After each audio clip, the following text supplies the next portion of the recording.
Ini adalah WBCQ, menghadirkan radio World's Last Chance kepada Anda dari Monticello, Maine, Amerika Serikat.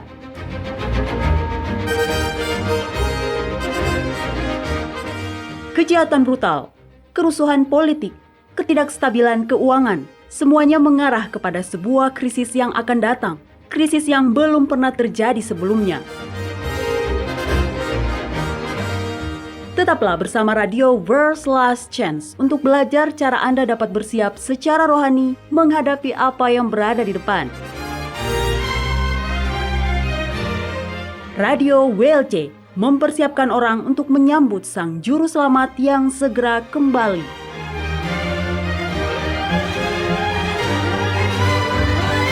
Halo para pendengar, selamat bergabung di Radio WLC. Saya pembawa acara Anda, Mario Nugraha, dan bersama saya telah hadir Doni Alexander. Halo Mario, senang bisa bergabung kembali dengan Anda.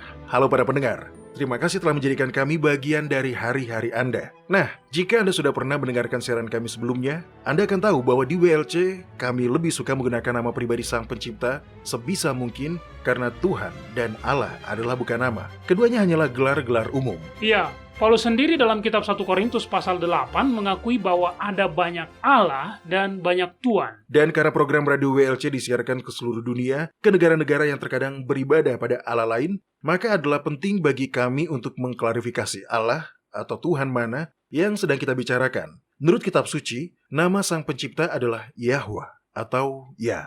Nama Sang Juru Selamat juga tidak berbeda jauh. Namanya adalah Yahushua, yang berarti keselamatan dari Yahweh. Benar. Nah, bahasa Ibrani memang memiliki beberapa sebutan gelar. Eloah dan Elohim adalah gelar Ibrani yang digunakan di seluruh perjanjian lama dan diterjemahkan sebagai Allah atau Tuhan dalam Alkitab modern kita. Jadi, Anda juga akan mendengar kami menyebut gelar-gelar Ibrani ini sesekali. Doni, Ya, pernahkah Anda mendengar tentang kapal tanker minyak milik Exxon yang bernama Valdez? ya.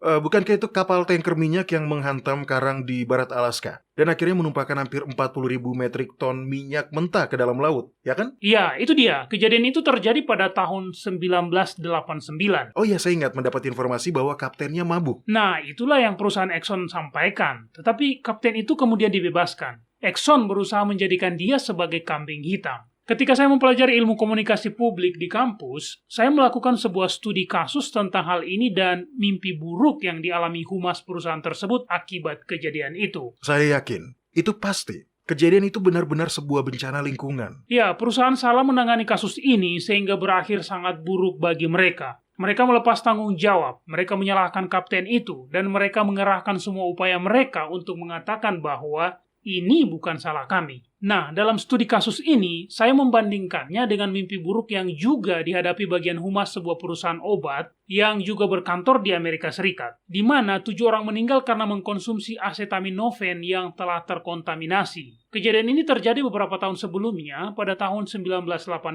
Sekali lagi, 7 orang meninggal ketika mereka menggunakan obat penghilang rasa sakit yang sudah dijual bebas, yang telah dicampur dengan sianida. Namun, perusahaan obat ini berhasil keluar dari krisis yang terjadi dan bahkan menjadi lebih dihormati daripada sebelumnya. Kok bisa? Perusahaan Exxon menumpahkan minyak. Memang ada dampak lingkungan, tapi tidak memakan korban jiwa. Tapi hasil akhirnya, perusahaan mengalami pukulan besar. Lalu di satu sisi ada sebuah perusahaan obat di mana nyawa benar-benar hilang. Namun mereka berhasil keluar dari krisis dan bahkan menjadi lebih dihormati daripada sebelumnya. Apa bedanya? Perbedaannya adalah perusahaan obat tersebut bertanggung jawab. Mereka bekerja keras dengan bantuan pihak kepolisian untuk mengungkap bagaimana botol-botol itu dirusak, dan kemudian mereka membuat protokol keamanan baru. Mereka sangat transparan dalam keseluruhan proses dan tidak pernah sekalipun mencoba untuk menyalahkan.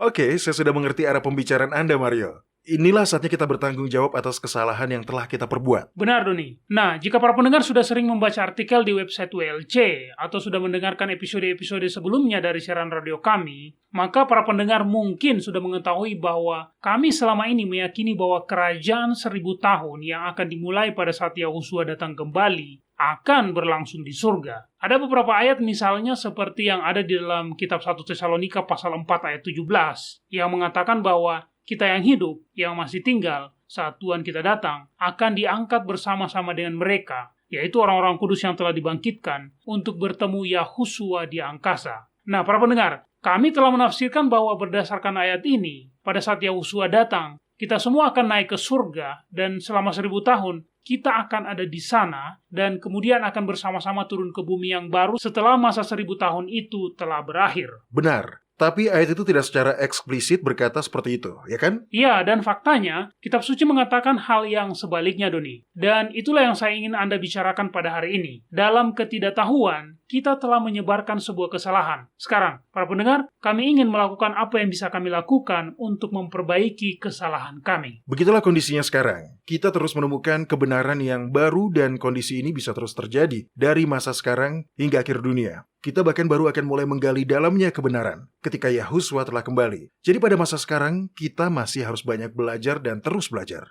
Intinya, kita tidak boleh merasa puas dan berasumsi bahwa kita telah mengetahui seluruh kebenaran. Benar, kondisi yang kita alami ini adalah bukan kejadian yang pertama. Kita berkomitmen pada kebenaran, bukan pada organisasi atau denominasi. Hanya kebenaran. Jadi para pendengar dapat meyakini bahwa jika kami telah salah tentang sesuatu, maka kami akan dengan sangat cepat berbicara jujur dan memperbaikinya. Betul. Oke, masa 1000 tahun. Apa yang bisa Anda ceritakan tentang hal ini, Doni? Di mana ini akan terlaksana dan apa bukti yang mendukung posisi itu? Nah, bertolak belakang dengan apa yang dulu kita yakini, saya sekarang sangat yakin bahwa masa 1000 tahun yang akan dimulai pada saat Yahusua datang akan dihabiskan di bumi. Dan kita akan melihat beberapa ayat Alkitab yang menjelaskan hal ini. Ayat-ayat ini sudah sangat familiar bagi kebanyakan orang dari kita. Tapi saya pikir kita telah mengabaikan teks di dalamnya yang mengindikasikan bahwa kita tidak akan pergi ke surga. Ketika Yahwa mendirikan kerajaannya, maka kerajaannya itu akan ada di bumi. Dan di tempat yang sama inilah orang-orang kudus juga akan berada, di bumi. Betul. Oke Mario, mari kita mulai dengan membuka kitab Wahyu pasal 2. Kitab Wahyu pasal 2 ayat 26 dan 27. Ini adalah sebuah janji untuk para pemenang. Silakan baca segera setelah Anda mendapatkannya, Mario. Dan barang siapa menang dan melakukan pekerjaanku sampai kesudahannya, kepadanya akan kukaruniakan kuasa atas bangsa-bangsa, dan ia akan memerintah mereka dengan tongkat besi. Mereka akan diremukan seperti tembikar tukang periuk, sama seperti yang kuterima dari Bapakku. Untuk dapat memiliki kuasa atas bangsa-bangsa, untuk dapat memerintah mereka dengan tongkat besi, berarti secara tersirat harus ada bangsa-bangsa di sana untuk diperintah. Ya, itu benar. Setelah saya pikir-pikir kembali, saya selama ini telah menafsirkan ayat ini sebagai... Ya, walaupun sebenarnya selama ini saya belum terlalu yakin bahwa di dalam surga, orang-orang yang ditebus akan memiliki posisi yang lebih tinggi daripada malaikat. Ya, tapi di ayat tadi dikatakan mereka akan diremukan seperti tembikar tukang periuk. Nah, tukang periuk hanya akan menghancurkan tembikar yang rusak atau cacat. Dan jelas, para malaikat suci taat kepada Yahwa. Mereka tidak rusak atau cacat. Ya tidak, tentu saja mereka tidak cacat, Doni. Oleh karena itu, hanya tersisa dua kemungkinan lain. Pertama, apakah mereka itu adalah setan dan para malaikatnya? Dan atau yang kedua, orang-orang berdosa. Nah, setan dan para malaikatnya tidak pernah disebut sebagai bangsa. Jadi adalah logis untuk menafsirkan bahwa yang dimaksud di sini adalah orang-orang berdosa. Iya, benar. Dan selama tidak ada penggunaan sebuah simbol yang jelas, maka kita seharusnya selalu menafsirkan Alkitab secara harfiah. Dan dalam hal ini pun seperti itu.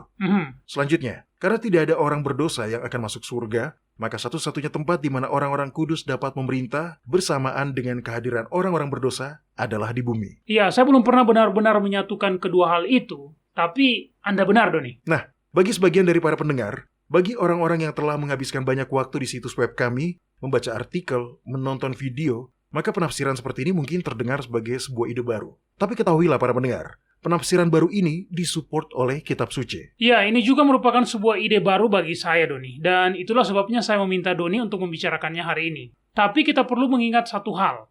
Setiap kali kita diperhadapkan dengan sebuah konsep baru, atau ditawari sebuah penafsiran baru, maka adalah penting untuk menyelaraskan ide-ide kita tersebut dengan Kitab Suci. Tidak boleh bertentangan. Ya, benar Mario. Nah, ada banyak gereja yang mengajarkan bahwa orang-orang kudus akan pergi ke surga. Beberapa denominasi mengajarkan bahwa orang-orang kudus akan diangkat dari bumi pada peristiwa pengangkatan pratribulasi.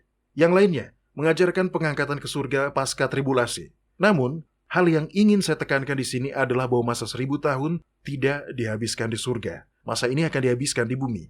Nyatanya, ada ayat lain dalam kitab Wahyu yang menjelaskan hal ini. Oke Mario, tolong buka kitab Wahyu pasal 5. Di dalam kitab Wahyu pasal 5 kita mendapati penggunaan banyak simbol. Ada simbol tentang anak domba yang telah disembelih sebelum dunia dijadikan. Dan kita tahu itu adalah simbol dari Yahuswa. Kita juga mendapati 4 makhluk dan 24 tua-tua. Dan mereka semua berkumpul di sekeliling tahta, menyanyikan lagu pujian. Nah, mari kita perhatikan dengan seksama lagu yang mereka nyanyikan itu. Oke, saya sudah membuka kitab Wahyu pasal 5. Ayat berapa, Doni? Mari kita lihat. Oke, tolong bacakan ayat 8 sampai ayat 10. Sang anak domba, Yahuswa, menerima sebuah gulungan kitab dari tangan Yahwa. Segera setelah dia menerima gulungan kitab itu, para tetua dan keempat makhluk itu menyanyikan sebuah lagu. Oke, silakan bacakan mulai dari ayat 8, Mario. Ketika ia mengambil gulungan kitab itu, tersungkurlah keempat makhluk dan ke-24 tua-tua itu di hadapan anak domba itu. Masing-masing memegang satu kecapi dan satu cawan emas penuh dengan kemenyan. Itulah doa orang-orang kudus. Dan mereka menyanyikan suatu nyanyian baru, katanya. Engkau layak menerima gulungan kitab itu dan membuka materai-materainya, karena engkau telah disembelih dan dengan darahmu engkau telah menebus mereka bagi Yahwa dari tiap-tiap suku dan bahasa dan kaum dan bangsa. Dan engkau telah membuat kita menjadi raja-raja dan imam-imam bagi Elohim kita, dan kita akan memerintah di bumi. Yahuswa telah menebus kita bagi Yahwa dengan darahnya, dan menjadikan kita raja-raja dan imam-imam bagi Elohim kita. Dan di manakah kita akan memerintah? Baris terakhir dari ayat 10. Kita akan memerintah di bumi. Di bumi. Di seluruh kitab suci tidak pernah dikatakan bahwa masa 1000 tahun yang akan dimulai saat kedatangan Sang Juru Selamat akan berlangsung di surga. Faktanya, justru sebaliknya.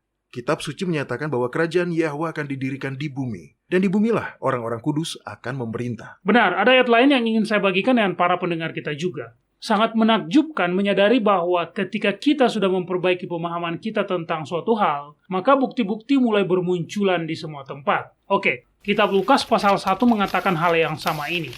Baik, saya buka dulu. Ini adalah kisah di mana malaikat Gabriel datang kepada Maria untuk memberitahunya bahwa dia akan melahirkan Mesias. Pada kesempatan ini, Gabriel menjelaskan misi Sang Juru Selamat dan memberikan nubuatan. Baik, kitab Lukas pasal 1 ayat 30 sampai 33. Di sini dikatakan, kata malaikat itu kepadanya, "Jangan takut, hai Maria, sebab engkau beroleh kasih karunia di hadapan Yahwa. Sesungguhnya engkau akan mengandung dan akan melahirkan seorang anak laki-laki, dan hendaklah engkau menamai dia Yahuswa. Dia akan menjadi besar dan akan disebut anak yang maha tinggi, dan Elohim Yahwa akan mengaruniakan kepadanya tahta Daud, bapa leluhurnya, dan dia akan menjadi raja atas kaum keturunan Yakub sampai selama-lamanya, dan kerajaannya tidak akan berkesudahan." Itu adalah bukti menarik di tempat yang tidak terduga, ya kan? Ya, Anda benar. Ayat ini mendukung penafsiran bahwa kerajaannya akan berlangsung di bumi. Kalimat kaum keturunan Yakub yang ada di dalam ayat ini berbicara tentang garis keturunan duniawi. Benar. Seperti yang telah kita bahas di episode-episode sebelumnya, Sang Juru Selamat adalah sepenuhnya manusia. Nubuat Gabriel tidak mengacu pada kerajaan surgawi, tetapi kerajaan duniawi. Dan Gabriel menghubungkannya kembali dengan janji yang diberikan pada Daud atas kesetiaannya. Faktanya, kitab-kitab perjanjian lama penuh dengan janji-janji untuk Israel dan pendirian kerajaan duniawi. Nah, jika janji-janji itu belum pernah dipenuhi secara keseluruhan, kita bisa tahu bahwa penggenapan akhirnya pastilah akan terjadi di masa depan. Benar, dan janji ini adalah janji bagi orang-orang yang telah ditebus juga, ya kan? Iya. Seperti yang dikatakan Paulus, orang-orang percaya dicangkokkan pada batang pohon zaitun yang sejati, yaitu Israel. Jadi, janji-janji kepada orang Israel kuno yang mereka hilangkan karena persinahan rohani mereka, sekarang tersedia bagi orang Israel rohani melalui iman dalam jasa Yahuswa. Benar. Mari kita lihat kitab Yeremia pasal 33. Ayat-ayat dalam pasal ini mendukung apa yang Anda katakan, Mario. Dan sekali lagi, berdasarkan ayat-ayat ini sendiri, pemenuhannya akan terlaksana dengan cara Mesias memerintah di bumi. Bacalah ayat 15-17, Mario. Pada waktu itu dan pada masa itu, aku akan menumbuhkan tunas keadilan bagi Daud. Dia akan melaksanakan keadilan dan kebenaran di negeri. Pada waktu itu, Yehuda akan dibebaskan dan Yerusalem akan hidup dengan tentram. Dan dengan nama inilah mereka akan dipanggil, Yahwa keadilan kita. Sebab beginilah firman Yahwa, keturunan Daud tidak akan terputus duduk di atas tahta kerajaan kaum Israel. Oke, di dalam ayat selanjutnya, Yahwa menekankan maksudnya dan menjelaskan bahwa janji ini adalah sebuah janji abadi. Baik Mario, turun ke ayat 20-22. Apa yang dikatakan di situ? Beginilah firman Yahwa, jika kamu dapat mengingkari perjanjianku dengan siang dan perjanjianku dengan malam, sehingga siang dan malam tidak datang lagi pada waktunya, maka juga perjanjianku dengan hambaku Daud dapat diingkari, sehingga ia tidak mempunyai anak lagi yang memerintah di atas tahtanya. Begitu juga perjanjianku dengan orang-orang Lewi, yakni imam-imam yang menjadi pelayanku. Seperti tentara langit tidak terbilang dan seperti pasir laut tidak tertakar. Demikianlah aku akan membuat banyak keturunan hambaku Daud dan orang-orang Lewi yang melayani aku. Orang-orang Yahudi suka menerapkan nubuatan ini secara eksklusif kepada mereka sendiri. Tetapi sebenarnya tidak. Nubuatan ini mencakup semua orang percaya di sepanjang masa dan mencakup semua ras manusia. Ini adalah bahasa yang digunakan Yahwa untuk menetapkan perjanjiannya dengan Abraham. Ketika Yahwa mengatakan kepadanya bahwa melalui Abraham, semua bangsa di bumi akan diberkati. Dan di manakah tahta Daud? Dari mana dia memerintah? Di bumi, dari Yerusalem. Ya, benar. Kerajaan Daud ada di bumi. Begitu pula dengan kerajaan 1000 tahun yang didirikan oleh anak Daud atau Sang Mesias. Setelah dia kembali dari surga. Itulah janji kepada Abraham, janji kepada Daud, dan itulah alasan mengapa Yahuswa dan orang-orang kudus akan memerintah di bumi dari Yerusalem.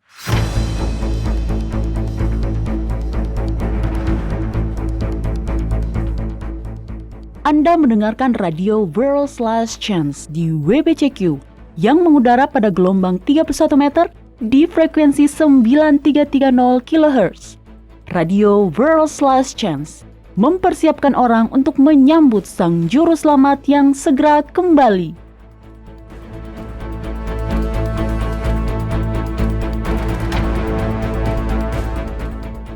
Banyak orang saat ini menganggap hari Sabtu sebagai Sabat orang Yahudi. Dengan anggapan seperti itu, mereka mengasumsikan bahwa hari Sabtu adalah Sabat hari ke-7 yang dibicarakan dalam kitab suci. Asumsi ini dibuat dengan mudahnya karena Sabtu adalah hari ke-7 dalam minggu modern, dan orang Yahudi menyebutnya Sabat. Namun, saat ini, sudah semakin banyak orang Kristen yang menemukan bahwa hari Sabtu hanyalah hari ke-7 dalam sebuah minggu dalam kalender matahari modern, yaitu kalender Masehi. Ini bukanlah Sabat Alkitabiah yang asli. Hari Sabat yang Alkitabiah hanya dapat ditemukan dengan menggunakan kalender Alkitab yang didasarkan pada pergerakan bulan. Kebenaran yang mengejutkan adalah bahwa ada hari yang sepadan dengan hari Sabtu modern dalam kitab suci. Tetapi itu hanya muncul ketika orang-orang Israel sedang berada dalam pemberontakan dan kemurtatan. Menyebut hari ke-7 dari minggu modern sebagai Sabat tidak menjadikannya benar-benar sebagai hari Sabat. Itu hanya menciptakan sebuah ilusi yang menipu. Dan ini menjadi salah satu kebohongan setan yang paling sukses. Jika Anda ingin mempelajari lebih lanjut terkait hal ini, kunjungilah situs web kami di worldslastchance.com. Kami memiliki artikel, video, dan bahkan episode radio tentang subjek ini. Cari episode yang berjudul Hari Sabtu di dalam Kitab Suci di worldslastchance.com. World's Last Chance telah membuat lebih dari 1.500 video dokumenter dalam lebih dari 30 bahasa. Kunjungi situs kami di worldslastchance.com atau nonton videonya pada channel WLC di YouTube. Video-video dokumenter baru tentang berbagai topik penting terus dirilis sepanjang waktu. Mulailah menontonnya dan pelajarilah kebenaran selama Anda masih memiliki kesempatan di worldslastchance.com.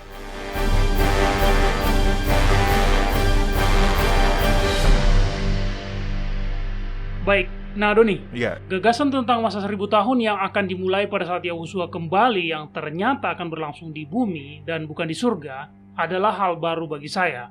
Tapi semakin saya memperhatikannya, semakin saya mempelajarinya, semakin banyak bukti yang saya lihat mendukung gagasan ini. Saya menjadi sadar bahwa bukti Alkitab yang sebelumnya saya gunakan ternyata adalah kumpulan dari beberapa ayat bukti yang diambil di luar konteksnya. bumi yang baru adalah upah bagi orang-orang kudus. Kitab suci sangat jelas tentang itu, Mario. Nah, mari kita membaca kitab Matius pasal 5 ayat 5. Ayat ini disampaikan ketika Sang Juru Selamat memberikan khotbah di bukit. Seperti yang Anda ketahui, Sang Juru Selamat membuka khotbahnya dengan ucapan berbahagia, di mana dia memberikan daftar berkat dan upah yang akan diperoleh oleh orang-orang yang beriman. Oke, tolong bacakan ayat 5, Mario. Ayat ini menyebutkan sebuah upah yang sangat spesifik. Berbahagialah orang yang lemah lembut, karena mereka akan memiliki bumi. Ya, Iya, benar. Ini dia. Di sini dikatakan, orang yang lemah lembut akan memiliki bumi. Benar, dan ini bukan satu-satunya tempat di mana Anda menemukan fakta seperti ini di dalam Alkitab. Ingat apa yang Yusuf katakan kepada Firaun tentang mimpinya? Ketika sesuatu diulangi, Anda tahu itu ditetapkan oleh Yahwa dan hal itu tidak dapat diubah. Benar. Jadi, kitab Matius pasal 5 ayat 5 telah menjadi salah satu dari saksi yang ada. Saksi lain dapat kita temukan di dalam kitab Yesaya, di mana tema ini dikembangkan lebih lanjut. Baik, Mario, tolong buka pasal 65. Kita selanjutnya akan memperhatikan ayat-ayat yang ada di dalam pasal ini. Oke. Ayat-ayat ini berisi gambaran tentang upah yang menanti orang-orang benar. Dan yang digambarkan di dalamnya adalah kerajaan 1000 tahun Yahwa di bumi. Baiklah, ayat berapa Doni? Mari kita mulai dengan ayat 13, Mario. Konteksnya begitu menarik, dan nubuatan ini belum pernah digenapi, jadi kita bisa yakin bahwa nubuatan ini akan digenapi di masa depan. Di sini Yahwa sedang memberitahu mereka yang bertahan dalam pemberontakan, mereka yang menolak pembebasan, dan masa depan yang menanti mereka. Apa yang saya ingin Anda perhatikan saat Anda membaca ayat-ayat ini adalah bahwa Yahwa sedang membuat perbandingan antara orang-orang benar dan orang-orang berdosa. Oke, silakan dibacakan Mario kitab Yesaya pasal 65 ayat 13 dan setelahnya. Sebab itu beginilah firman Elohim Yahwa, sesungguhnya hamba-hambaku akan makan, tetapi kamu akan menderita kelaparan. Sesungguhnya hamba-hambaku akan minum, tetapi kamu akan menderita kehausan. Sesungguhnya hamba-hambaku akan bersuka cita, tetapi kamu akan mendapat malu. Sesungguhnya hamba-hambaku akan bersorak-sorai karena gembira hatinya, tetapi kamu akan mengerang karena sedih hati. Dan kamu akan menangis karena patah semangat. Perhatikan bahwa satu-satunya cara Anda dapat menarik perbandingan seperti itu adalah jika orang-orang yang ditebus dan orang-orang yang berdosa masih hidup. Dan karena tidak ada orang-orang berdosa yang akan masuk surga, maka itu berarti kedua kelompok ini akan sama-sama hidup di bumi. Oke, silakan lanjutkan bacakan Mario ayat 15. Kamu harus meninggalkan namamu kepada orang-orang pilihanku untuk dipakai sebagai sumpah kutuk ini. Kiranya Elohim Yahwa membuat engkau seperti mereka. Tetapi hamba-hambaku akan disebut dengan nama lain, sehingga orang yang hendak mendapat berkat di negeri akan memohon berkat demi Elohim yang benar, dan orang yang hendak bersumpah di negeri akan bersumpah demi Elohim yang setia, sebab kesesakan-kesesakan yang dahulu sudah terlupa dan sudah tersembunyi dari mataku. Jadi, kita punya dua kelompok di sini. Mereka yang diberkati dan mereka yang terkutuk. Mereka yang bersuka cita dan mereka yang berduka. Sekali lagi perhatikan ayat 16 dengan jelas menyatakan bahwa kedua kelompok itu hidup berdampingan di bumi. Benar. Di sini kita membicarakan tentang masa 1000 tahun dan ini dijelaskan pada ayat berikutnya. Baik Mario, silakan lanjutkan bacakan sekarang mulai dari ayat 17. Sebab sesungguhnya aku menciptakan langit yang baru dan bumi yang baru, hal-hal yang dahulu tidak akan diingat lagi dan tidak akan timbul lagi dalam hati. Tetapi bergiranglah dan bersorak-sorak untuk selama-lamanya atas apa yang kuciptakan, sebab sesungguhnya aku menciptakan Yerusalem penuh sorak-sorak dan penduduknya penuh kegirangan. Aku akan bersorak-sorak karena Yerusalem dan bergirang karena umatku. Di dalamnya tidak akan kedengaran lagi bunyi tangisan dan bunyi arang pun tidak. Di situ tidak akan ada lagi bayi yang hanya hidup beberapa hari, atau orang tua yang tidak mencapai umur suntuk. Sebab siapa yang mati pada umur 100 tahun masih akan dianggap muda, dan siapa yang tidak mencapai umur 100 tahun akan dianggap kena kutuk. Mereka akan mendirikan rumah-rumah dan mendiaminya juga. Mereka akan menanami kebun-kebun anggur dan memakan buahnya juga. Mereka tidak akan mendirikan sesuatu supaya orang lain mendiaminya, dan mereka tidak akan menanam sesuatu supaya orang lain memakan buahnya. Sebab umur umatku akan sepanjang umur pohon, dan orang-orang pilihanku akan menikmati pekerjaan tangan mereka. Mereka tidak akan bersusah-susah dengan percuma, dan tidak akan melahirkan anak yang akan mati mendadak, sebab mereka itu keturunan orang-orang yang diberkati Yahwa, dan anak cucu mereka ada beserta mereka. Ayat-ayat ini luar biasa. Ayat-ayat ini benar-benar menghilangkan gagasan bahwa masa 1000 tahun akan dihabiskan di surga.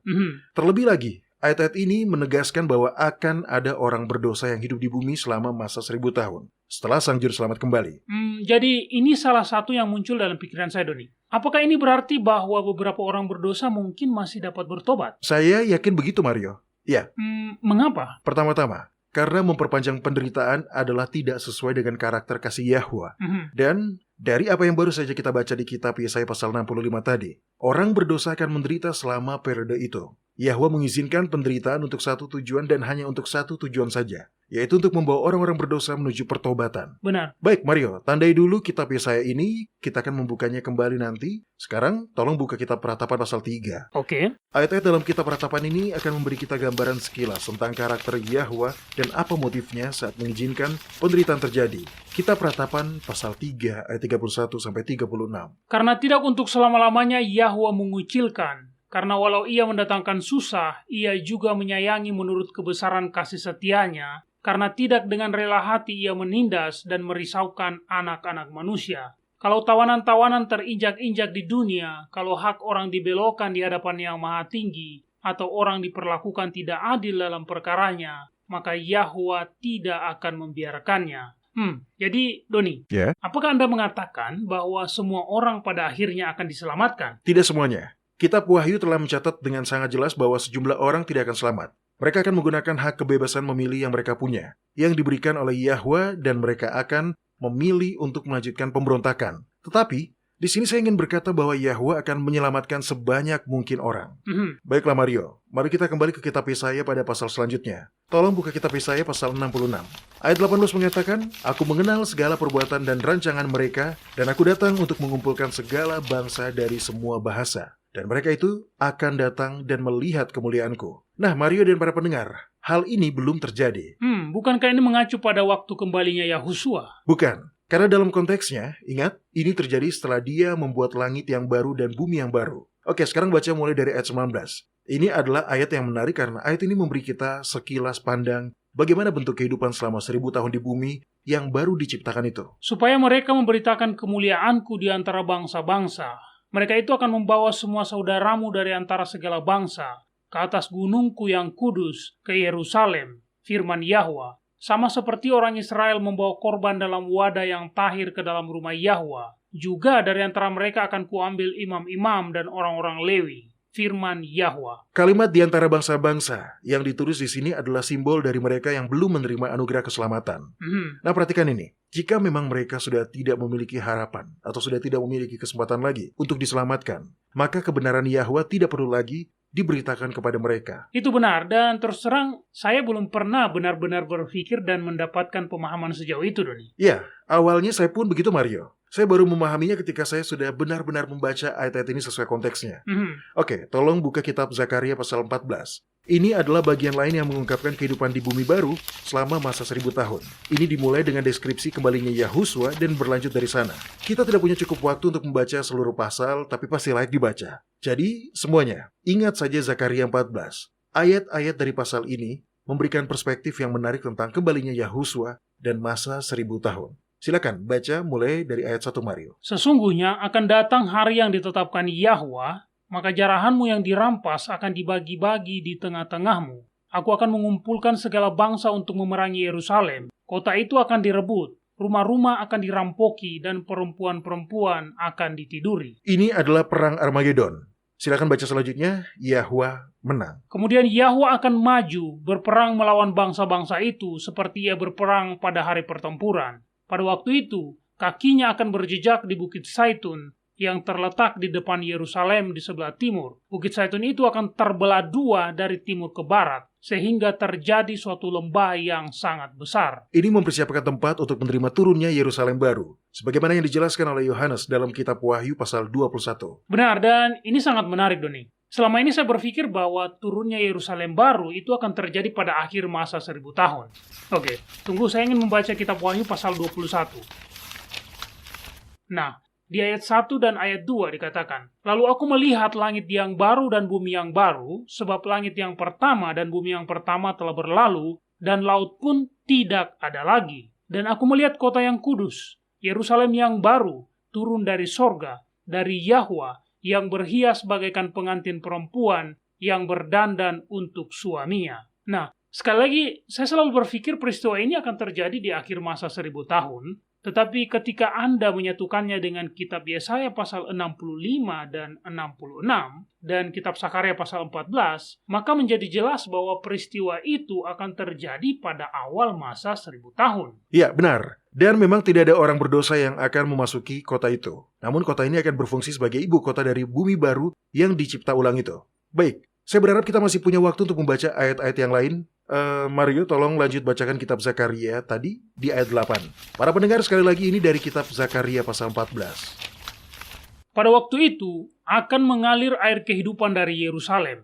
maka Yahwa akan menjadi raja atas seluruh bumi. Pada waktu itu Yahwa adalah satu-satunya dan namanya satu-satunya. Seluruh negeri ini akan berubah menjadi sebuah dataran. Orang akan menetap di dalamnya, sebab perampasan tidak akan ada lagi, sebab penumpasan tidak akan ada lagi, dan Yerusalem akan tetap aman. Sudah terlalu lama kita mengabaikan atau tidak menjelaskan bahwa ayat-ayat ini sebenarnya mengungkapkan bahwa orang-orang kudus dan orang-orang berdosa akan hidup berdampingan di bumi setelah Yerusalem baru dibawa turun ke bumi. Tetapi kita harus memperhatikan ini semua. Kebenaran itu harmonis, dan kita tidak bisa menutup mata lebih lama lagi terhadap apa yang dikatakan oleh ayat-ayat ini. Oke, apa yang dikatakan di ayat 12 dan 13, Mario? Ingat dalam konteksnya, ayat-ayat ini berbicara tentang Yerusalem baru. Inilah tulah yang akan ditimpahkan Yahwa kepada segala bangsa yang memerangi Yerusalem. Daging mereka akan menjadi busuk sementara mereka masih berdiri. Mata mereka akan menjadi busuk dalam lekuknya, dan lidah mereka akan menjadi busuk dalam mulut mereka. Maka pada waktu itu akan terjadi kegemparan besar daripada Yahwa di antara mereka, sehingga masing-masing memegang tangan temannya dan mengangkat tangannya melawan tangan temannya. Nah, ayat selanjutnya, inilah yang membuat kita tahu bahwa selama masa 1000 tahun, beberapa orang, mungkin tidak banyak, tapi beberapa orang dari mereka yang telah memberontak akan menyerahkan hati mereka kepada Yahwa. Ayat 16. Maka semua orang yang tinggal dari segala bangsa yang telah menyerang Yerusalem akan datang tahun demi tahun untuk sujud menyembah kepada Raja, Eloa semesta alam, dan untuk merayakan hari raya Pondok Daun. Tetapi bila mereka dari kaum-kaum di bumi tidak datang ke Yerusalem untuk sujud menyembah kepada Raja, Eloa semesta alam, maka kepada mereka tidak akan turun hujan. Itulah hukuman atas segala bangsa yang tidak datang untuk merayakan hari raya Pondok Daun. Ya, kita akan merayakan hari-hari raya Yahwa di bumi baru. Hari-hari raya itu tidak dipakukan di kayu salib. Ini adalah hari-hari raya peringatan penting dalam sejarah penyelamatan. Terlebih lagi, kita akan menguduskan hari-hari Sabat dan hari-hari bulan baru. Oke, Mario tolong kembali lagi ke kitab Yesaya pasal 66 dan baca ayat 22 sampai 24. Sekali lagi, ini semua berada dalam periode waktu yang sama, yaitu dalam masa 1000 tahun setelah Yerusalem baru turun ke bumi yang baru diciptakan itu. Sebab sama seperti langit yang baru dan bumi yang baru yang akan kujadikan itu tinggal tetap di hadapanku, demikianlah firman Yahwa, demikianlah keturunanmu dan namamu akan tinggal tetap. Dari satu hari bulan baru ke hari bulan baru berikutnya, dan dari satu hari Sabat ke hari Sabat berikutnya, maka seluruh umat manusia akan datang untuk sujud menyembah di hadapanku, firman Yahwa. Mereka akan keluar dan memandangi bangkai orang-orang yang telah memberontak kepadaku. Disitulah ulat-ulatnya tidak akan mati, dan apinya tidak akan padam. Maka semuanya akan menjadi kengerian bagi segala yang hidup. Upah bagi orang-orang benar adalah bumi yang baru. Ibu kota dari bumi yang baru itu adalah Yerusalem baru, yang turun dari langit. Inilah upah bagi orang-orang benar dan menjadi tempat di mana mereka akan memerintah bersama Kristus selama masa 1000 tahun. Pemerintahan yang adil dan penuh kasih ini akan menyadarkan beberapa orang yang sebelumnya telah menolak keselamatan. Atau mereka yang belum memiliki kesempatan untuk benar-benar mengenal Yahwa. Iya benar, mereka akan melihat karakter Yahwa dalam pemerintahan Yahusua dan orang-orang kudus yang adil dan penuh kasih. Sehingga pada akhirnya mereka pun berpaling kepadanya. Inilah hal-hal yang akan terjadi dari masa 1000 tahun di bumi.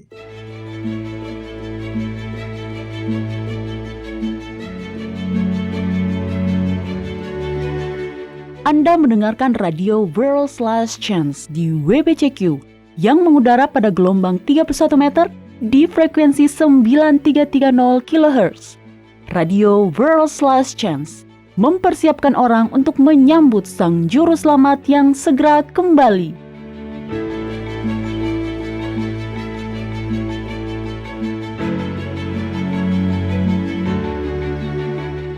Salah satu pengalaman tersulit yang harus dialami oleh semua orang adalah kehilangan orang-orang yang dikasihi karena kematian. Tidak ada kata yang cukup untuk dapat menggambarkan rasa sakit, rasa kehilangan, rasa bersalah, dan penyesalan yang dialami, serta rasa kesepian yang dirasakan.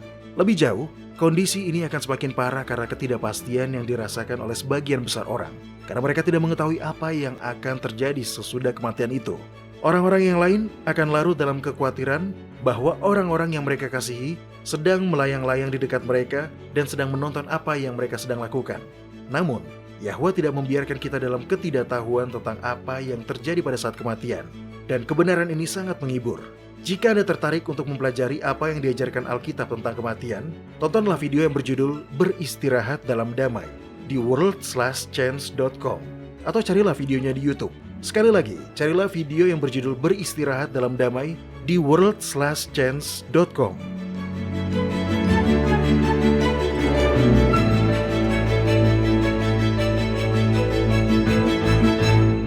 Jika Anda sudah berkomitmen untuk beribadah kepada Yahwa pada hari Sabat kudusnya yang ditentukan dengan kalender lunisolarnya yang ditetapkan pada masa penciptaan, World's Last Chance memiliki aplikasi yang dapat Anda gunakan baik di komputer maupun di smartphone Anda. Aplikasi kalender lunisolar WLC telah dirancang untuk memenuhi kebutuhan para pemelihara Sabat lunar di seluruh dunia. Kunjungilah website kami di worldslastchance.com dan mulailah menggunakannya hari ini. Anda dapat mengaksesnya secara online dan mengunduhnya ke perangkat Anda atau bahkan memasangnya di website Anda sendiri. Aplikasi kalender lunisolar WLC adalah sebuah bahan yang sangat baik bagi semua orang yang berkomitmen untuk menghormati hari-hari raya Yahwa.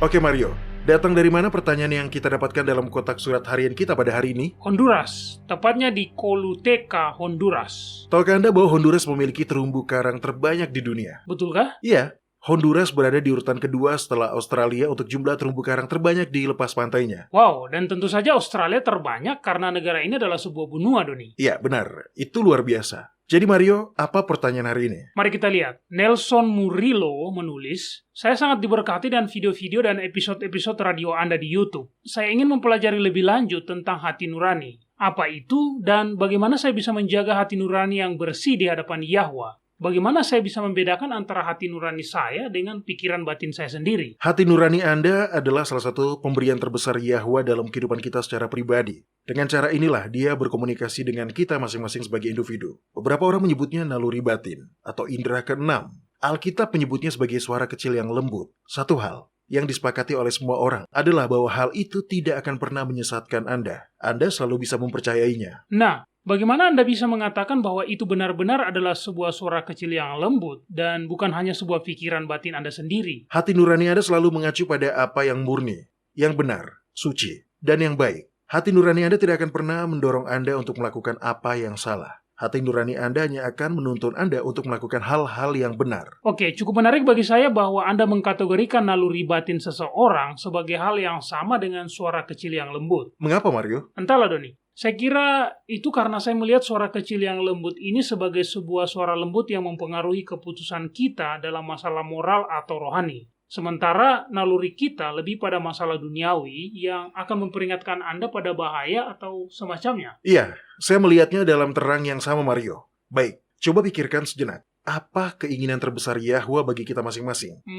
Menurut saya, dia menginginkan kebahagiaan kita. Ya, tepat. Jadi, tentu saja, jika kita berada dalam bahaya, bukan hanya bahaya secara moral atau rohani, tetapi juga dalam bahaya fisik, maka dia akan berada di sana untuk mempengaruhi kita, menanamkan pemikiran atau saran untuk menolong kita membuat keputusan yang lebih baik. Bukan hanya untuk keamanan moral dan rohani kita, tetapi juga untuk keamanan fisik kita. Itulah yang dilakukan kasih, dan kita tahu dia adalah kasih. Iya, saya bisa memahaminya. Itu masuk akal. Hati nurani kita, suara kecil Yahwa yang lembut, adalah sebuah standar level. Tidak peduli dalam agama apa Anda dibesarkan. Tidak masalah jika Anda bahkan tidak pernah memiliki kesempatan untuk mendengar tentang Yahusua dan rencana keselamatan. Yahwa telah memberikan hati nurani kepada setiap orang sehingga kita dapat ditarik ke dalam hubungan yang lebih dekat dengannya. Terlepas dari manapun titik awal kita memulai. Kita semua memiliki kesalahan yang harus kita lepaskan.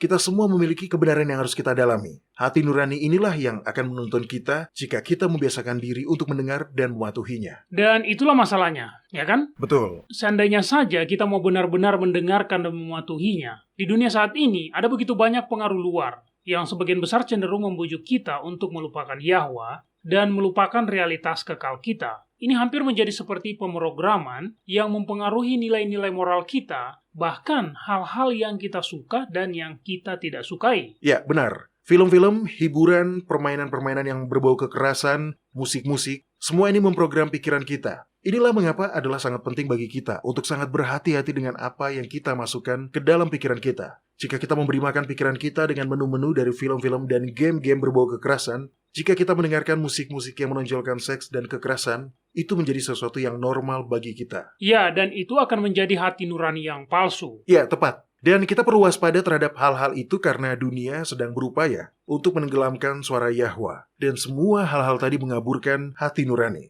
Baik, Mario, tolong buka kitab Ibrani pasal 10 dan bacakan ayat 19 sampai ayat 23. Inilah cara agar kita dapat menjauhi hati nurani yang jahat dan belajar mendengarkan suara Yahwa di dalam diri kita. Oleh darah Yahusua, kita sekarang penuh keberanian dapat masuk ke dalam tempat kudus. Karena ia telah membuka jalan yang baru dan yang hidup bagi kita melalui tabir, yaitu dirinya sendiri. Dan kita mempunyai seorang imam besar sebagai kepala rumah Yahwa. Karena itu, marilah kita menghadapi Yahwa dengan hati yang tulus ikhlas dan keyakinan iman yang teguh. Oleh karena hati kita telah dibersihkan dari hati nurani yang jahat dan tubuh kita telah dibasuh dengan air yang murni. Marilah kita teguh berpegang pada pengakuan tentang pengharapan kita, sebab Dia yang menjanjikannya setia. Anda menginginkan hati nurani yang bersih? Akuilah dosa-dosa Anda dan percayalah bahwa Yahwa mengampuni dosa-dosa Anda, karena Dia telah menjanjikannya.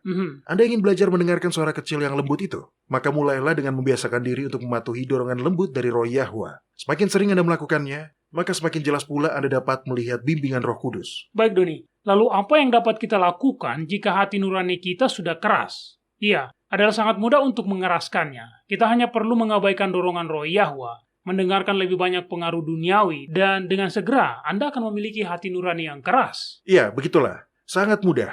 Dan jika itu terjadi pada Anda, dan saya pikir itu terjadi pada kita semua pada suatu masa dalam kehidupan kita, jadi jika itu terjadi pada Anda, jangan menyerah. Yahwa adalah pencipta kita. Dia juga adalah pencipta ulang kita. Dia bisa memulihkan hati kita. Dan dengan demikian, hati nurani kita pun akan pulih. Baik, Mario bukalah kitab 2 Korintus pasal 10, dan sambil Anda mencari kitab itu, saya akan membaca kitab Roma pasal 12 ayat 2. Oke. Di sini dikatakan, janganlah kamu menjadi serupa dengan dunia ini, tetapi berubahlah oleh pembaharuan budimu, sehingga kamu dapat membedakan manakah kehendak Yahwa, apa yang baik, yang berkenan kepada Yahwa dan yang sempurna. Jadi, jika kita merasa bahwa hati nurani kita sudah mengeras, maka kita tidak boleh menyerah. Itu masih bisa diperbaharui. Itu masih bisa disembuhkan. Ya, tepat. Kita memiliki cukup banyak alasan untuk dapat mempertahankan harapan dan kepercayaan pada Yahwa. Sekarang bacalah kitab 2 Korintus pasal 10 ayat 3-5.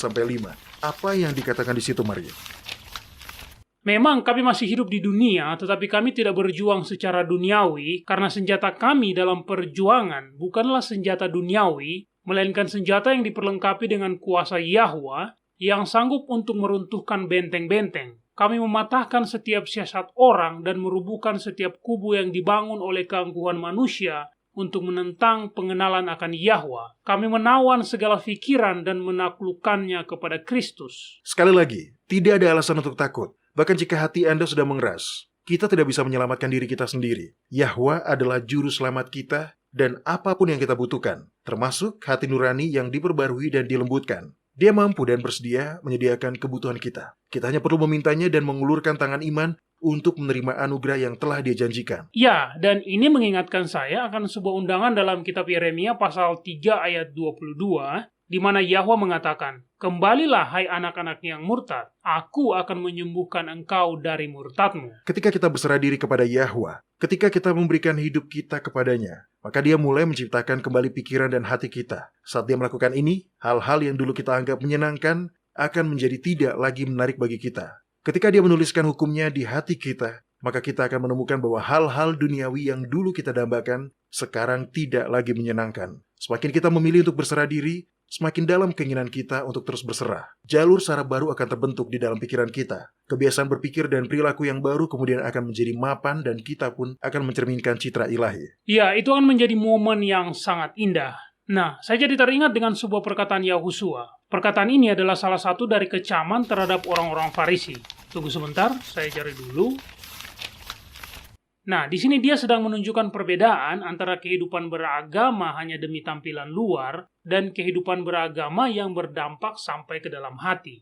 Oke, kitab Matius pasal 23 ayat 25 dan ayat 26. Dia berkata, "Celakalah kamu, hai ahli-ahli Taurat dan orang-orang Farisi, hai kamu orang-orang munafik, sebab cawan dan pinggan kamu bersihkan sebelah luarnya, tetapi sebelah dalamnya penuh rampasan dan kerakusan. Hai orang Farisi yang buta, bersihkanlah dahulu sebelah dalam cawan itu, maka sebelah luarnya juga akan bersih." Dan cara agar kita dapat membersihkan bagian dalam, cara agar kita dapat memiliki hati yang dilembutkan oleh Roh Yahwa adalah melalui penyerahan total. Mintalah Yahwa untuk hidup di dalam hati Anda. Dan dengan iman, percayalah bahwa Dia telah melakukannya. Tapi itu bukanlah sesuatu yang kita usahakan, ya kan? Maksud saya, itu bukanlah pencapaian pribadi kita. Bukan.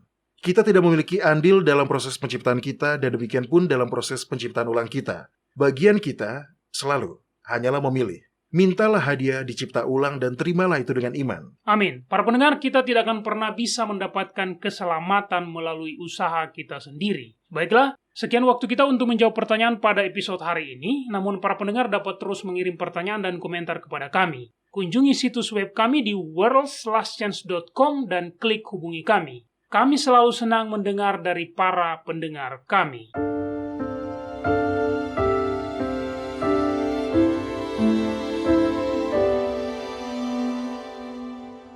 Anda menyukai apa yang Anda dengar? Kunjungi situs kami di worldslastchance.com untuk mendengarkan episode-episode lain dari program radio kami. Radio World's Last Chance mempersiapkan orang untuk menyambut Sang Juru Selamat yang segera kembali.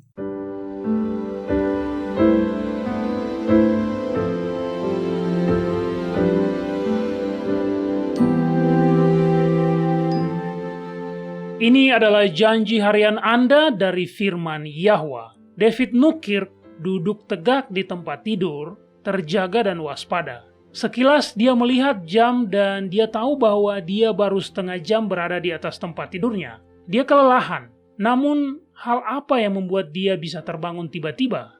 Tiba-tiba dengan sangat jelas dia mendengar kata-kata di kepalanya. Berdoalah untuk Dan. Apa? Mengapa? Apa yang terjadi? Kata-kata itu muncul lagi. Berdoalah untuk Dan. Kata-kata itu terus terngiang. David dibesarkan sebagai seorang Kristen dan dia tahu bahwa ketika Anda mendapatkan perintah yang kuat untuk berdoa, maka Anda tidak boleh membantah. Jadi dia segera mulai berdoa untuk saudaranya, Dan. Dan adalah kakak laki-laki David. Mereka bertumbuh besar dalam sebuah perumahan dengan kehidupan yang keras. Dan telah mematahkan hidung David 2 kali. David telah mematahkan 4 gigi depan kakaknya beberapa kali. Jelas sekali mereka sangat dekat. Namun, pada saat David disuruh berdoa, saudaranya sedang bertamasya di Timur Tengah.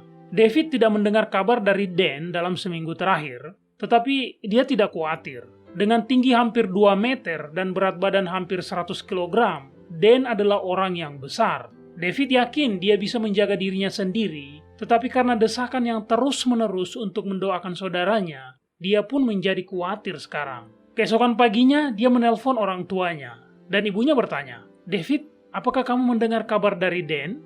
"Tidak, Bu," katanya. "Tapi saya terbangun di tengah malam dan saya terkesan untuk mendoakannya." "Saya juga," seru ibunya.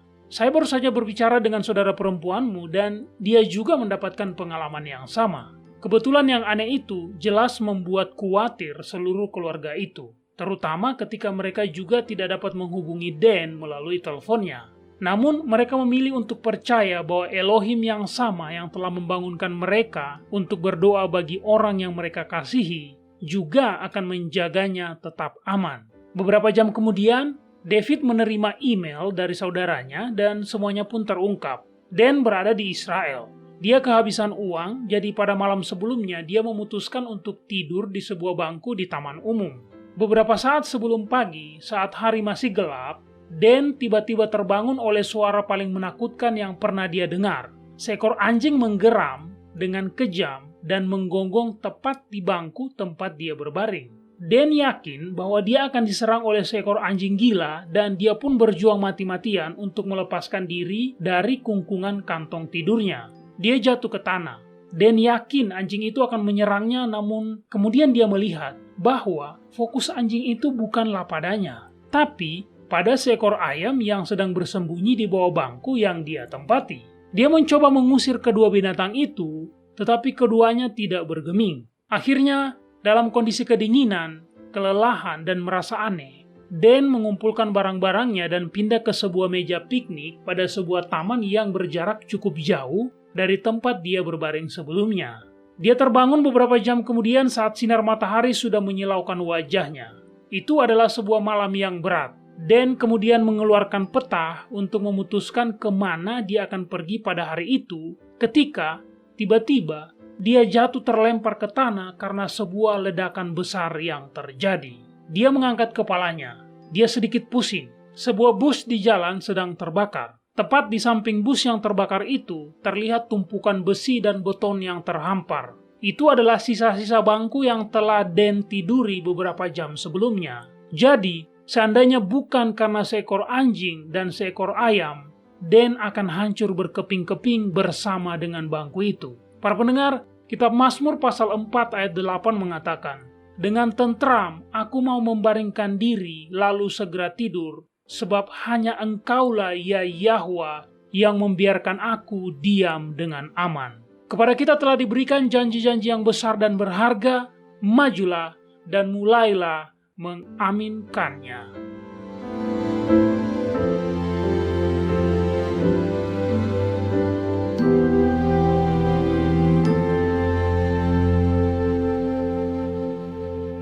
World's Last Chance berdedikasi untuk mempersiapkan orang menyambut Sang Juru Selamat yang segera kembali. Acara siaran radio harian kami tersedia dalam 7 bahasa berbeda dari seluruh dunia dan masih banyak bahasa-bahasa lain lagi yang akan mengudara. Video-video dan artikel-artikel kami telah diterjemahkan ke dalam lebih dari 30 bahasa berbeda. Dan kami tidak hanya fokus pada salah satu poin pengajaran. Kami bersedia untuk bekerja sama dengan surga untuk membawa semua kebenaran ke dunia. Artikel-artikel dan video-video kami mencakup berbagai topik-topik penting pada pertumbuhan dan pembangunan dari perjalanan kekristenan. Kami menghadirkan materi yang mencakup kesalehan praktis di dalam kehidupan sehari-hari, doktrin Alkitabiah yang benar-benar hanya didasarkan pada firman Yahwa, kalender Sang Pencipta, dan nubuatan akhir zaman yang penting untuk Anda ketahui. Kami bahkan membahas berbagai macam angin pengajaran yang palsu yang telah digunakan oleh setan untuk menipu banyak orang, dan mengungkapkan mengapa itu salah dan apa yang benar berdasarkan Alkitab. Kunjungilah kami hari ini di worldslastchance.com. Pelajarilah kebenaran di hari-hari terakhir ini.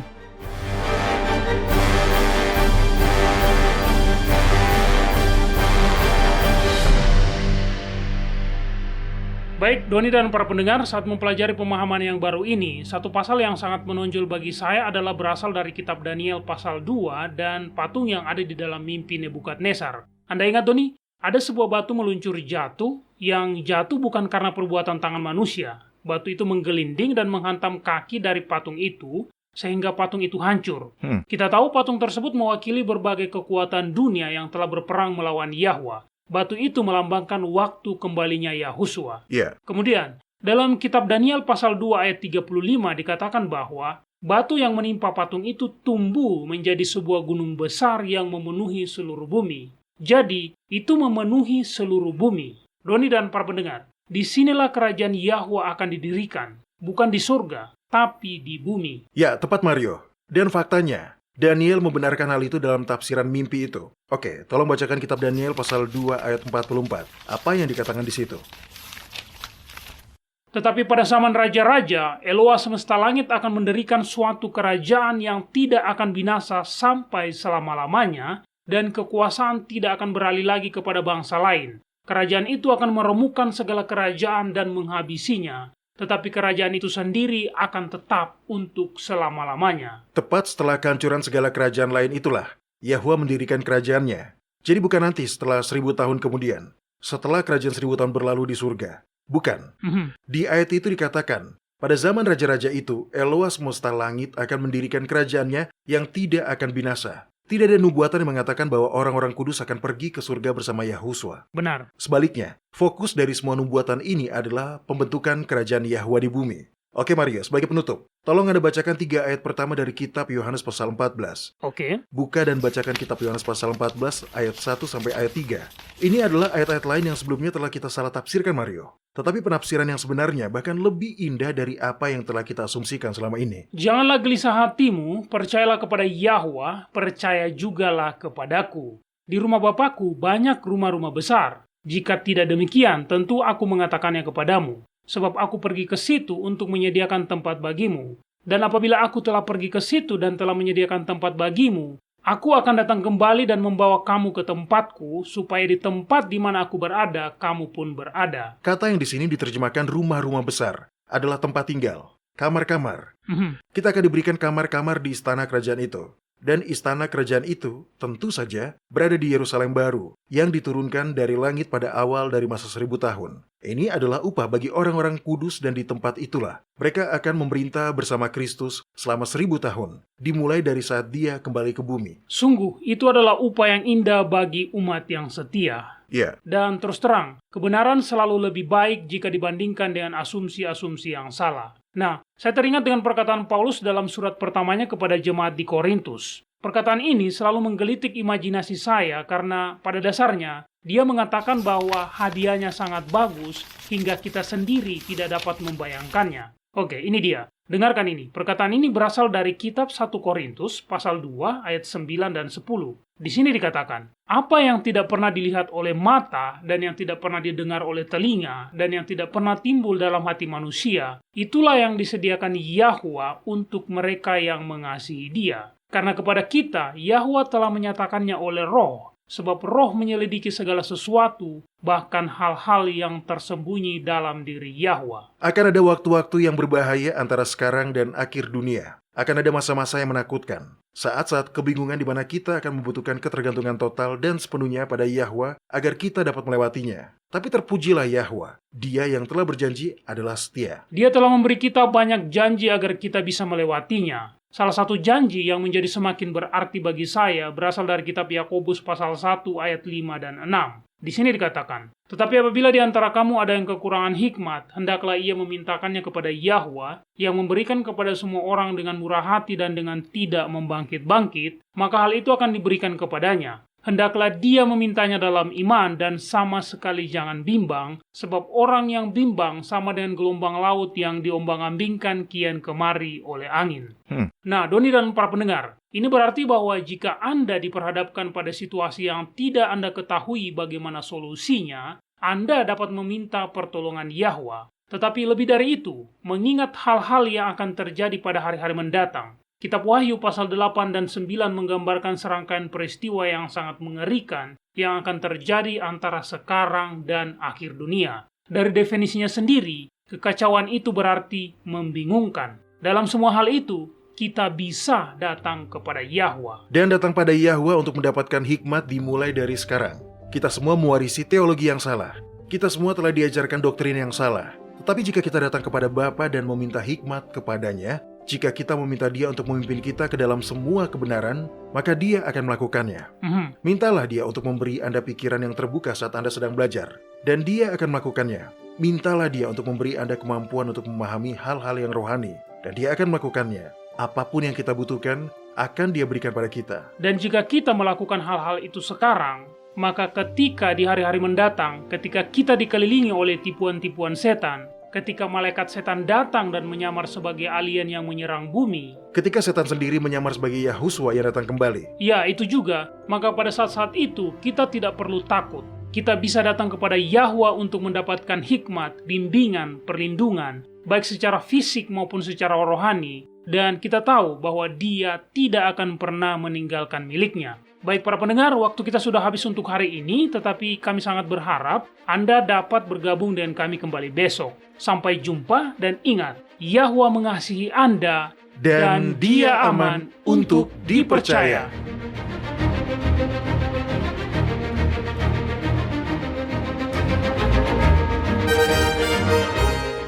Anda baru saja mendengarkan Radio WLC. Program ini serta episode Radio WLC yang lain tersedia untuk Anda unduh di situs kami. Sangat baik untuk dibagikan pada para sahabat Anda yang mempelajari Alkitab. Ini juga sumber yang bagus bagi orang-orang yang beribadah kepada Yahwa sendirian atau di rumah. Jika Anda ingin mendengarkan program radio WLC, kunjungi situs kami di world/chance.com. Klik ikon radio WLC di bagian kanan atas beranda. Di sini Anda dapat mengunduh episode dalam bahasa pilihan Anda. Tersedia juga artikel dan video dalam berbagai bahasa. Bergabunglah bersama kami besok untuk menerima berbagai pesan kebenaran lain di WBCQ yang mengudara pada gelombang 31 meter di frekuensi 9330 kHz. Radio World/Chance mempersiapkan orang untuk menyambut Sang Juru Selamat yang segera kembali.